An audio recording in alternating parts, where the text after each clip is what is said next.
Welcome to No Strings Attached Ministry. It's the prayer van.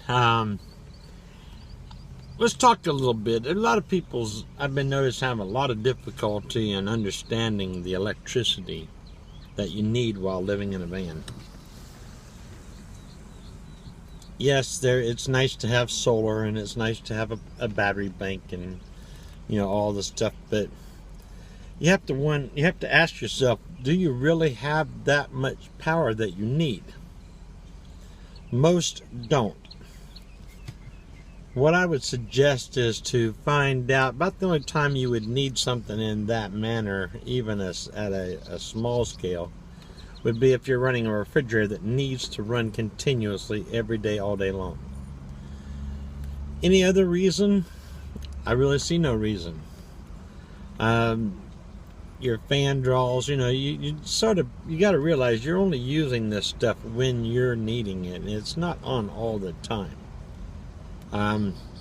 For most people or travelers or even truck drivers per se, or anyone that lives in their van, that travels around and moves around a lot, there's a lot of different things you have to consider.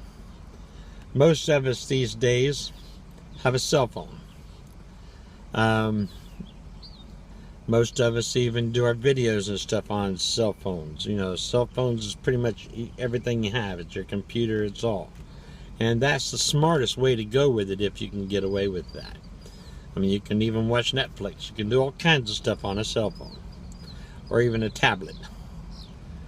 You can get good reception. All you have to do is just get you a real good plan to where you can get, unlimited data.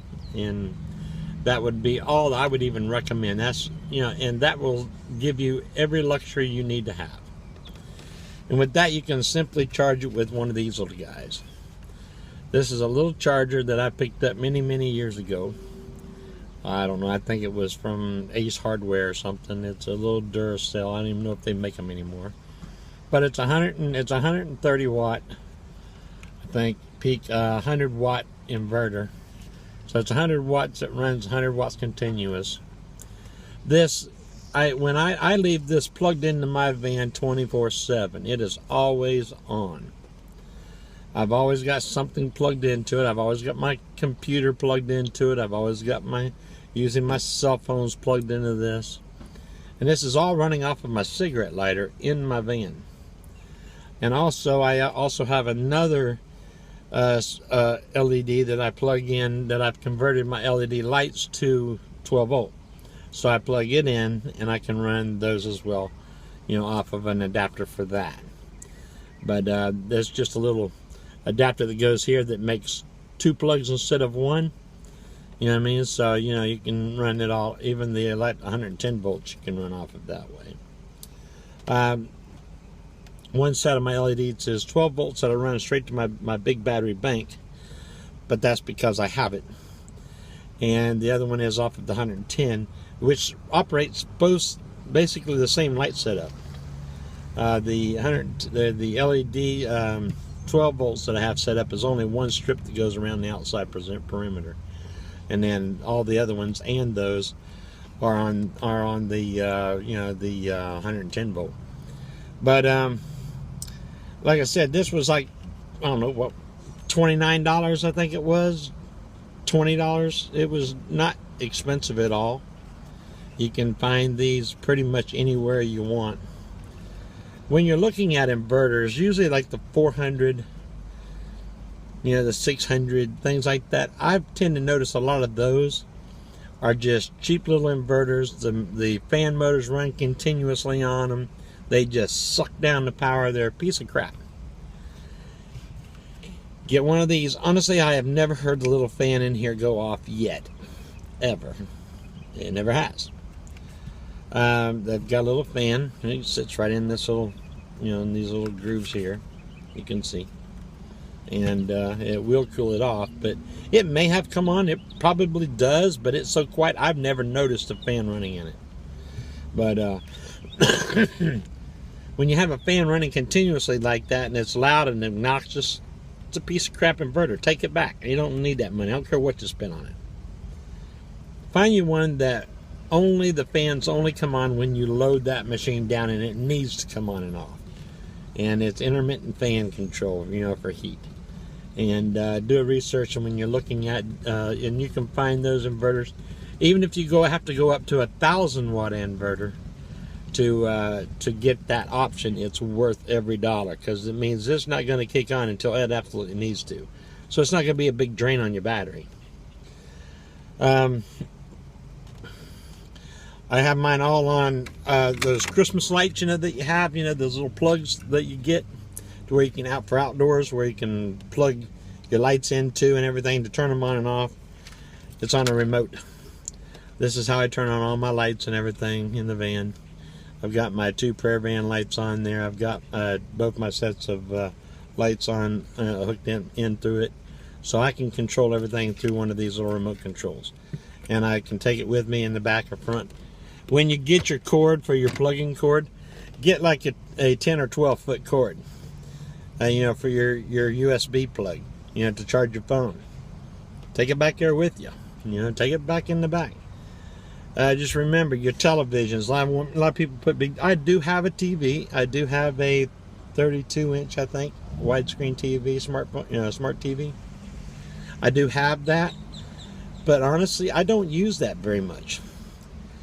Like if I'm out and about and I'm just wanting to flip on Netflix or something in the app, you know, in the early evening, and just watch a Netflix movie or whatever, then I'll just I just usually flip open my computer and do it right on my computer, and because I'm using it on my computer anyway, so if I want to do that, I just flip it over on my computer and watch it off of that. But I can run DVDs off my computer. I can watch, you know, you get a Redbox. I can get, you know, regular Netflix. I can get Hulu. All the stations I got, you know, a place where I can get all the stations on there. There's no reason to spend tons and tons and tons of money on electricity. You'd be surprised how much your car battery can actually do for you. It's already there. You've already bought it. It's paid for. They're fairly cheap. Usually within $100 you can get a new one. Even if you kill it every 2 years because you've abused it, so what? It's $100. Go buy you a new one and have it put in. Always I have a backup and get a one of those little battery pack, the new technology battery packs. That's a car jumper. And I'm telling you, they're about the size of a large cell phone. That's how big they are. And they've got little clips that you clip onto your battery, and you can literally jump a V8 off of them. So don't worry about, you know, having something to where it can. I got a 5.7 in mine. Is one of the little older. This is the first technology that came out, and it's only for 4 and 6 cylinder motors, but it still cranks my motor. So even if it's dead, I know I can get my van started with it. And I can literally put it in my shirt pocket. That's how big this thing is. So it takes up no room. It's not one of them big giant jumper boxes with the big cables all over it and, you know, all the air compressors. They're nice. They really are. You always need air, you know, an air in case you have a flat tire or something. So they're worth the money, especially if you have the room for them. But there's no reason to go out and spend hundreds and thousands of dollars on solar powers and big battery banks and all complicated wirings and all the fuses. You know, those little fuses that you see on the walls and stuff, those are like $30 a piece. Those 200 or 300 amp fuses, them are like $30 a piece. I mean, they're expensive, you know, to set all that stuff up. Each little control just to hold the fuse is like $30, $40. So there's no reason to go through all that cost unless you absolutely need to go through that cost. Now, I mean, if you're out in the boondocks and your car's not running, sure, you're not going to be able to get very long because your car's not running. But if you're driving around normally, maybe spending the night here and there, you know, maybe one day or maybe one full day out in the woods, fine. If you're city dwelling, you don't really need all that. So there's no reason to have it. And in return, what I do, because I do both of those as well, I do go out for 2 or 3 days at a time. I have a gel battery, a regular type, you know, gel battery, which is it's 155 amp hour. I got one battery, and I have it on a 650 watt inverter. No, that's the 1,000 watt inverter, because I was on a 650. I just had to replace it, so it's now 1,000 watt. And that's what I noticed when with that one there, it's not burning up my my battery all the time, because of that little fan. That's why I know about it. But that one battery, I've been out literally for 3 days, never had a problem. Now I also have a big battery bank with 4 batteries in it that's got 600 amp hours, close to 600 amp hours, and that's a lot. That's a lot of voltage, and I have a 3,000 watt inverter on that system. Now I have that because of my air conditioner. I have a difficult sleeping at night, even in some fair weathers where most people can survive. I have to have a controlled environment to sleep. And I don't need to sleep a lot, but I do have to have a controlled environment to sleep because I overheat. It's a nerve damage problem that creates that heat. It wouldn't allow me to cool off, so I have to stay at pretty even temperatures. So what that does is I can run my air conditioner, my little window unit, which is a 7,000 or 6,800 BTU air conditioner, and I have it in the window of my van, and I can run that unit off of my big battery bank for around 5 hours, between 5 and 6 hours. So if I'm in a place, and I don't even use that unless I absolutely have to, and I do that like if I'm in a real stealthy area or somewhere where I don't want to run my little small generator, then I'll do that. If I can run my generator, like if I'm going to go out in the middle of a parking lot somewhere, because if you walk away from my van 5 parking spots, you don't hear my generator. It's a little Ryobi, 2200 watt Ryobi, and you will not hear it. If you walk 4 or 5 car lengths away, you don't hear that generator. It's not one you hear all the way across the parking lot. But that right there gives me more power. I can charge that battery bank, charge my small battery bank, run every single thing in my van, the TV, the computer, you name it, everything, plus my air conditioner and all, and it's still on eco mode. So that shows you how small it can actually be. Good thing about that generator is that it only has, well, it runs for around 10 hours on about 3/4 of a gallon of gas. And I don't run it all the time, but I will run it. If I run it continuously, what I call continuously, what a normal day is, I'll run it for like 20 hours a day. Because usually when I'm out and about doing something during the day itself, I don't even waste my breath with it, because no reason to keep the van cool, so I'll turn it all off. But that, like I said, that you're looking at 1.5 gallons of gas basically a day to run it, for the full day. And if you did that for 30 days, what's that? That's, and 3 times a day, you're like $80, $90 a month. So if you compare that to your electric bill at home, even for a small efficiency, even using gas appliances, you're still going to spend $80 a month just for electric. So the way I looked at it, it wasn't that much of a difference on that. Now my electric at my home is like $380, or about between $320 and $380 a month. So, but that's a 3-bedroom, 2-bath, average middle class type family home. The average house, 2-car garage, 2.5 kids and a dog and a wife, and but that's what that is. And like I said, you really don't need to go through all this. First thing I would do is first start out with just one of these little guys here. Put it in the van, see just how much you can get with it. Get you one of them boosters. I think I picked mine up for like 69 bucks. And stick it in the glove box. That way, if it does kill the battery overnight or something, and you happen to leave something on or whatever, something happens to your battery and it dies, jump the car off and it'll charge all the batteries back up. Usually about 30 minutes to an hour and a half, you can usually bring your battery back up to full. from your alternator. So don't worry about that, trying to worry about killing your battery. But you plan on running it for that long, If you're out in the woods and you only have that system, turn your car on. Sit in the car, get on the computer, sit in the car, turn the air conditioner on, enjoy yourself for a few hours, and just let it run. And then turn it back off. It probably cost you maybe a gallon or two of gas to do that, And then you have full power again, through your batteries. So don't go to a whole lot of expense to have all the big elaborate things that you see on YouTube. It's not really that difficult. So, like I said, just start off with something simple and then work your way up if you notice that you're needing extra, you're needing more. I mean, another thing that I do every morning, I have this little heater that I got at I think it was a Love's truck stop or a Pilot or one of them, but I just pick it up and it just got it clipped onto my dash, and it hooks up to a plug, regular cigarette plug.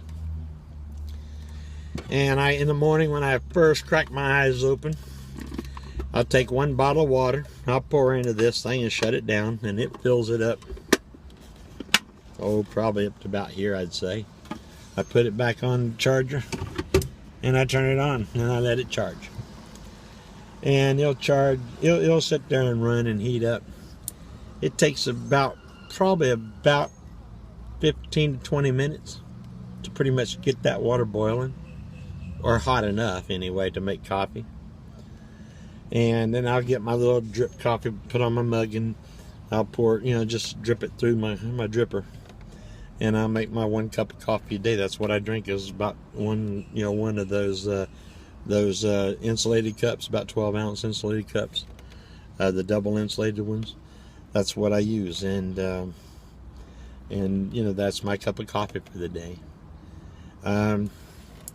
All my other refrigerated stuff, like people that use Cokes, and I drink soda, and in my little refrigerator that I have is just a little wine cooler, so I don't care if it's on or off. It doesn't make any difference to me. And but I'll keep them in there, and even if it's been off for all day, maybe even 2 days, I go back in there, it's still 60 degrees. I mean, so it's still cool enough to drink. It's not perfect, but then also I got a little ice machine on there. Turn my little ice machine on, take another bottle of water, pour into that little ice machine. 15 minutes later, I've got enough to fill up a 32-ounce glass, a glass, one of them big Bubba glasses, plumb full of ice, and I'll pour my Coke over that, and I'll sit and drink my Coke, and it's insulated, got a lid on it, it can last forever. By the time I need another one, I'll do another one. But that's just on for like 15 minutes, I turn it off, and it's fine. Like the little machine, I've got those. I've done a thing back in my archives on some of my appliances that I use, so I look back in there, and you can sort of, and that'll give you more details. Exactly, I can't remember what the wattages of all of them are, but I think I went through all that with those. But like I said, there's no reason to kill yourself, when you're trying to figure out power on the road. A lot of people, especially the girls I've noticed, get really nervous and upset because they think they have to to have this big elaborate system, just to carry a thing of bologna and stuff down the highway, if they're traveling across country or whatever. You don't need that. If you got one of those little coolers that sit between right between your console, fine, plug it in. It's going to keep your lunch cold while you're driving around. It's going to keep your cup of Cokes or whatever cold. Maybe your lettuce or your cucumbers or whatever you use. At least it will do that. So don't go getting all nervous and upset about electricity. It's not that difficult. Start off and work your way up and find out exactly what you need.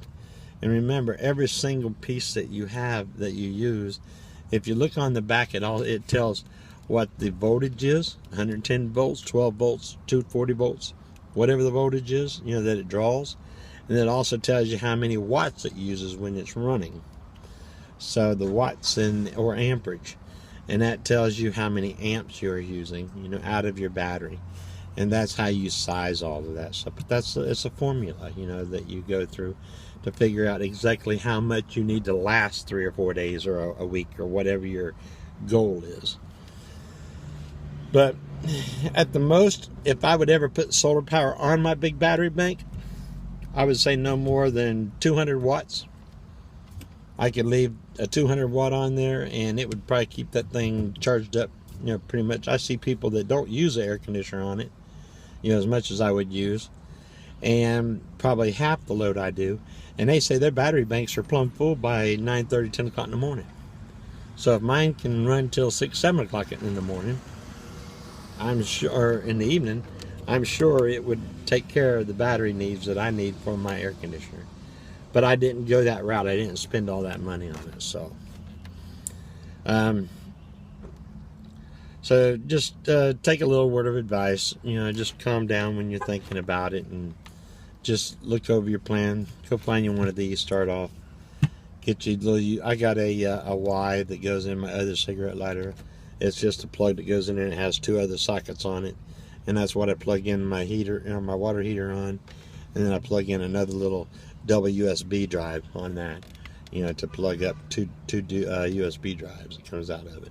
So that gives me 4 USBs plus 310 volts, 2 cigarette lighter plugs, 3 cigarette lighter plugs, all running off of just my car battery. And then I've got a switch that I can switch and transfer all that over to my one battery bank, my one little battery bank here. And then if I need it, which I never have, I got another switch that I can switch it all over to the main bank. But mine's more of an elaborate system, and it's actually, I overdid it, but I did it because I needed the air conditioner. And that's the reason that I could do it. I could probably eliminate everything else and run it off all just out one battery bank.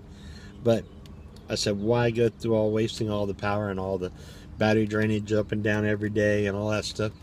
I can just work off of the little stuff that I can have, the cheaper stuff that I can have. So try to do that when you're thinking about it. But the best advice is to, when you start on your van, when you're living in your van, start out with the minimal stuff. There's no reason to go out and spend thousands of dollars for a big, you know, a big build out and all that stuff. Move into it, live in it. You'll soon find the junk that you brought with you that you thought you need. 90% of it you really never use. So get rid of it. Get the weight out of your truck. You know. And you'll find out what you need, and then you'll find things that, crap, I wish I would have remembered that. And I really need one of those. And you'll find out, truthfully, within about a month or two, you'll find out what you really need and what you really don't need. And then just stay with just that. You don't need a bunch of clothes. I mean, I've got, in my clothes, I've got, I carry 7 t-shirts. Those little Fruit of Loom t-shirts you usually see me wear. And I carry 7 of them. I wear them, and if I stain them or whatever, you know, within a month, you know, after, usually I can get 6 months out of them. But if I stain them or get a hole in the pocket or whatever, then that's when I'll take it and I'll toss it out, or I'll use it for something, you know, use it to start a fire or whatever. Then I'll just replace them. You know, about every 6 months or so, I'll just go buy another package. You know, you can get like 8 in a package, I think, for like $6, you know, so it's not a lot. I've got like 3 shirts, you know, button-up shirts, my dress shirts. I got 1 pair of jeans. I got 2 pairs of jean shorts, 1 pair of shoes, about 10 pairs of socks, and about 10 pairs of underwear. And I got 2 sleeping shorts, you know, like real loose-fitting short sleeper shorts that I have. And that's all I carry in clothes. I don't carry all that stuff. There's no reason to have it in the van. It's always in the way. And people say, well, Jim, you know, you have to do laundry so often. Well, you know what? I ain't got anything else usually to do anyway. And besides, I'm a people person. And I love people. So there's people at those places. So that way I get to talk with them and chat with them and have a good time. And it gives me an hour and a half break just to get into the world and live, you know, instead of, you know, being isolated all the time.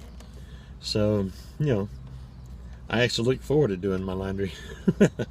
That sounds stupid, I guess, but I truly do. So anyway, God bless you guys. Have a great day. Remember to hit the bell. Remember to hit the little thumbs up button for me. And hopefully you'll got something out of this one here and make your life at ease and give you a little bit more comfort of what really you do need and what you don't need in electricity. God bless y'all. Have a great day.